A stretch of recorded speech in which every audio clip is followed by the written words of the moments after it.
I really like the word future, and I really like the word chaos. So I just stuck them together.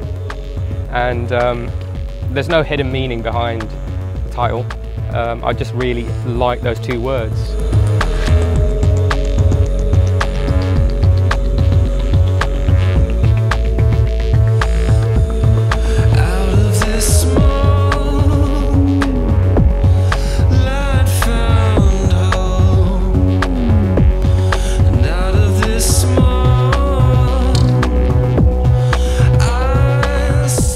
Well, the album took, or this version of the album took about a year, just over a year and a half. But I started this album actually back in 97, 98. So if you count the actual start date, it would have been 10 years for me to finish this album.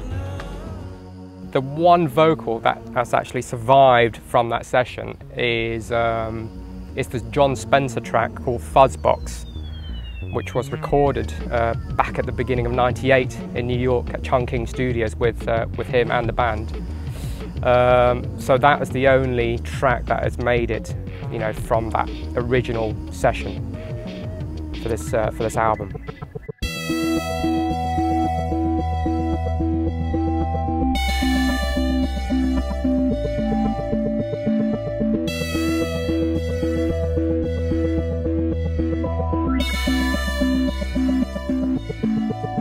You're special.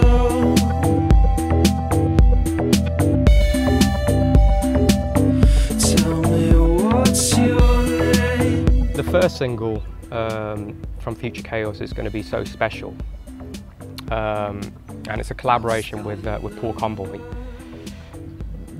The actual song actually is about 5 years old. This is Paul and I started working about 5-6 years ago, and we were just writing songs for a particular project that he was actually going to sing on all the songs, you know. Unfortunately, nothing ever happened with that project, but there were a couple of songs from that particular session that I always really enjoyed. So Special being one of them, and another track called Smog. So when we started working on Future Chaos again, you know, I basically revisited both of those tracks and reworked them. How does the collaboration start?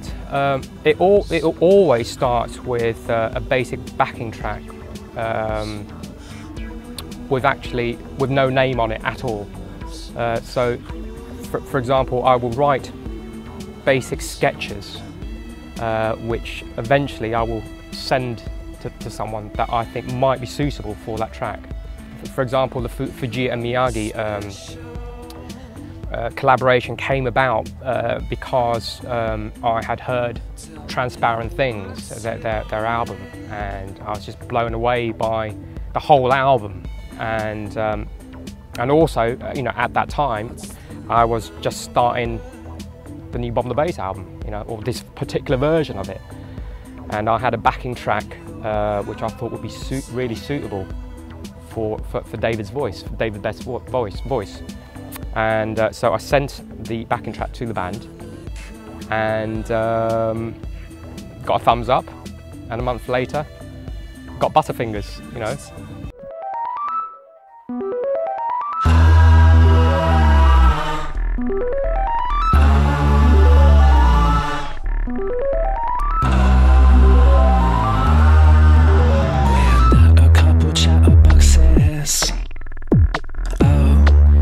The video for Butterfingers was directed by a guy called Chris Harris, and the first idea he had was literally just a sketch of a keyboard, you know, and he said knobs turning and singing. And as soon as I saw that, I thought, that's it, you know, immediately, you know, that just sort of leapt out at me, that idea, because it was so simple and I understood it even before he had to describe anything else, you know. So I just emailed him back and said, Chris, this is it, you know, right there.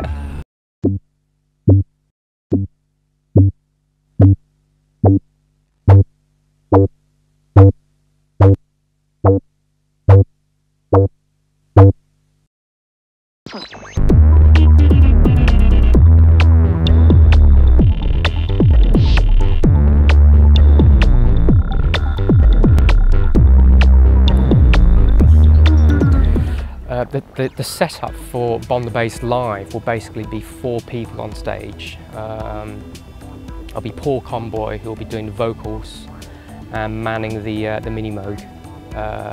Valerio Spolatini, who is a VJ, and his brother Claudio is DJing, and myself as well. And we will be doing, the bulk of the show is going to be Future Chaos, reworkings of Future Chaos, and as well as 3 or 4 tracks from the back catalogue. We've done a new version of Beat This, for example, Mega Blast, Bug Powder Dust, and a completely new reworking of Clear Cut as well.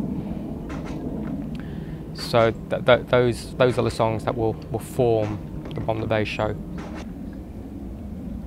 Come outside to the sun. I know in time you will be done in mine, like a black river running. I see the mood of Future Chaos as an album that is quite hopeful. Quite a few people said it's quite a dark sounding record, but I don't really see it as a dark sounding record. I see the glimmer of light at the end of the tunnel. So for me, it's yeah, I hear it as a very hopeful sounding record. I'm my own worst critic, you know. When I listen to some of my earlier stuff, you know, I think some of that stuff could be done differently. But of course, that's in hindsight. You know, I think it's experience, going through the process of making music. You know, you obviously learn different ways of doing things, you know. For example, if I go back and listen to Beat This now, you know, or try to make a version of Beat This, surely it will end up very, very differently because of what I know about making music now, you know.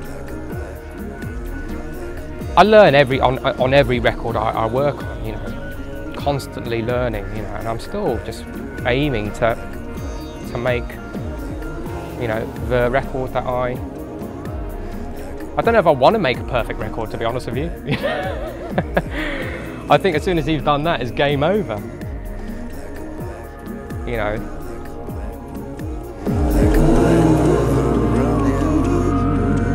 Like a black river, like a black river.